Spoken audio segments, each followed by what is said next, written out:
All right, taking a live look right now at the power outage map of Maryland and West Virginia. There are around 24,000 customers currently without power, with another 30,000 without power in West Virginia. Now, in Maryland, these storms hitting Frederick County and Washington County the hardest. Brittany, we're hearing now about some of the devastation that people are waking up to this Easter morning.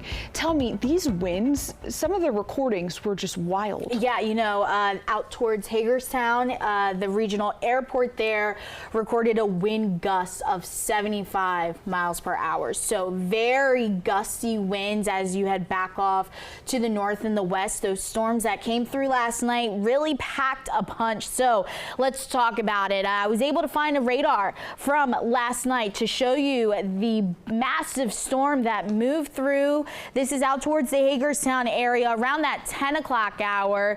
Notice along Hagerstown, you're seeing those reds as well as the pink. That kind of indicates gusty winds as well as some hail and some heavy downpours. They did have a severe thunderstorm warning for this exact cell last night, but then we take a look at those winds. They were also gusty. Again, 48 mile per hour winds, radar estimated there in downtown Hagerstown. And then as you head further south out towards Funkstown, it looks like they recorded radar estimated about 49 mile per hour wind gusts. Now, Hagerstown Regional Airport is closer to Clearview, and again, that sensor there recorded winds gusting upwards to about 75 miles per hour. So those storms came, they really packed a punch. We also got a few reports of some downed trees there across the Hagerstown area, even Smithsburg. It looks like they did get some reports as well as some downed trees and some structure damage, but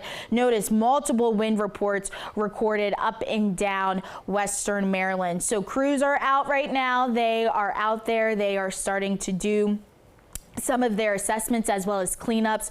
So definitely want to make sure you give them their space. We're actually waiting on confirmation from the National Weather Service. They'll be out doing their survey to see exactly what caused that damage, if it was straight line winds or if there was any rotation in the atmosphere. We'll know that probably in the next day or two. But satellite and radar right now showing you we are dry across the area. We are holding on to those overcast skies. There's that cold front. That's what moved through last night, sparking up those severe storms in the eastern panhandle of West Virginia as well as Maryland. Now just sagging south of us. Now this exact cold front will turn into a warm front and lift north back into our area as we head into Monday night, and that will be sparking up a few more storms across the DMV. So temperatures for this Easter Sunday not looking bad. We are sitting in the 60s to 70s. Right now, 62 currently in Hagerstown, 71 as you head over here to DC, 66 currently in the eastern panhandle of West Virginia, 63 currently there in Kaiser.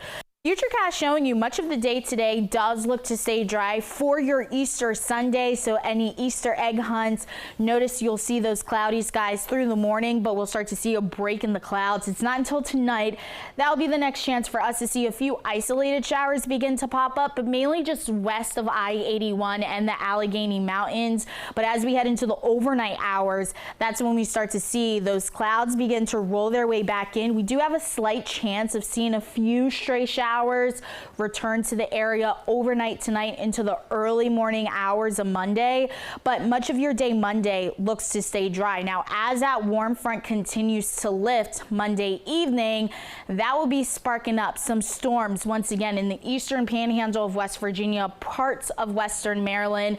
Some heavy downpours could be affected or could be seen with those storms as well. So quick look at that 7-day forecast for you. For your Easter, not looking bad. 77 expected to be the high, and then as we head through your day on Monday, it will be a dry start before storms return by Monday night.